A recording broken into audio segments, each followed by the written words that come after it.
Hello everyone, আসসালামু আলাইকুম। Welcome back to my channel Nilu cooking house. আজকে আমি পাস্তা সালাদ বানাবো মেয়োনিজ দিয়ে। চলুন দেখে আসি কিভাবে রেসিপিটি তৈরি করলাম।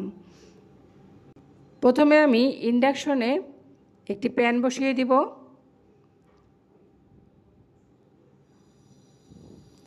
তাতে এই কাপের 2 কাপ পানি দিয়ে দিব। প্রথমে আমি 1.5 কাপ দিয়েছিলাম, পরে অবশ্য 2 কাপ দিয়ে দিয়েছি। ইন্ডাকশনটা অন করে দিব। আমি 140 ডিগ্রিতে রেখে পানিটা ফুটিয়ে নিচ্ছি। 200 গ্রাম পাস্তা আমি এই ফুটন্ত পানিতে দিয়ে দিব সিদ্ধ হওয়ার জন্য। সাথে একটু সয়াবিন তেল 1 চা চামচের মতো দিয়ে দিলাম এবং লবণ দিয়ে দিলাম 1/2 চা চামচের মতো। পাস্তা সিদ্ধ হতে হতে আমি গাজরের অর্ধেকটা আর এই শসাটা টুকরো করে কেটে নিব।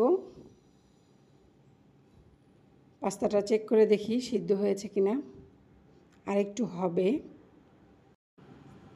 পাস্তাটা আমাদের সিদ্ধ হয়ে গেছে। আমি এখন পাস্তাটা নামিয়ে নিব। পানি ঝরার জন্য পাস্তাটা আমি রেখে দিয়েছি এবং ইন্ডাকশনে একটি প্যান বসিয়ে দিয়েছি। তাতে 1 টেবিল চামচ সাদা তিল ভেজে নিব।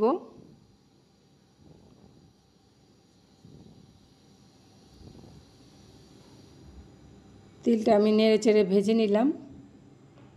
এখন আমি চুলাটা বন্ধ করে দিব। 1 টেবিল চামচ কাজু বাদাম দিয়ে দিলাম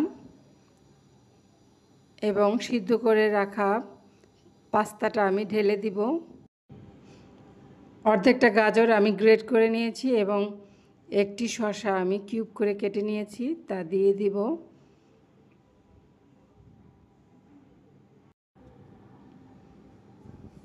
এখন তাতে দিয়ে দিব আধা কাপ মেয়োনিজ।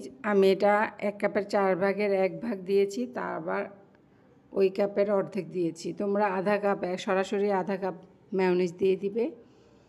এবং টমেটো সস দিয়েছি 1 টেবিল চামচের মতো।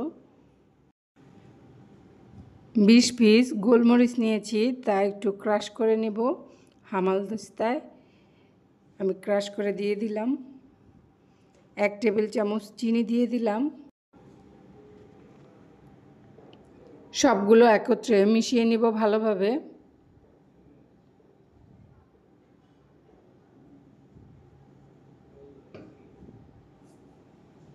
তোমরা খুব সহজেই বাড়িতে আমার ভিডিওটি দেখে স্বাস্থ্যকর এই সালাডটি বানিয়ে নিতে পারো। সালাডটাও যে একটা ডিশ। আমি 2টি 5 টাকা দামের গুঁড়ো দুধের প্যাকেট নিয়েছি, তা কেটে দিয়ে দিলাম। কারণ মেয়োনিজটা আমাদের কেনা ছিল, যদি ঘরে বানানো হতো তাহলে আমি গুঁড়ো দুধটা দিতাম না।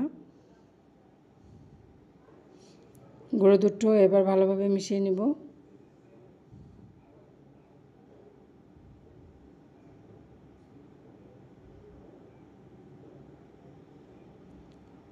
মেশানো হয়ে গেছে। আমি এখন একটি সার্ভিং ডিশে বেড়ে নিব পাস্তাটি। তৈরি হয়ে গেল পাস্তা সালাডটি। আমার সালাডটি যদি তোমাদের ভালো লেগে থাকে তাহলে অবশ্যই একটি লাইক দিবে এবং আমার চ্যানেলটিকে সাবস্ক্রাইব করে আমার চ্যানেলটির পাশে থাকবে। সবাই ভালো থাকবে, সুস্থ থাকবে। আল্লাহ হাফেজ।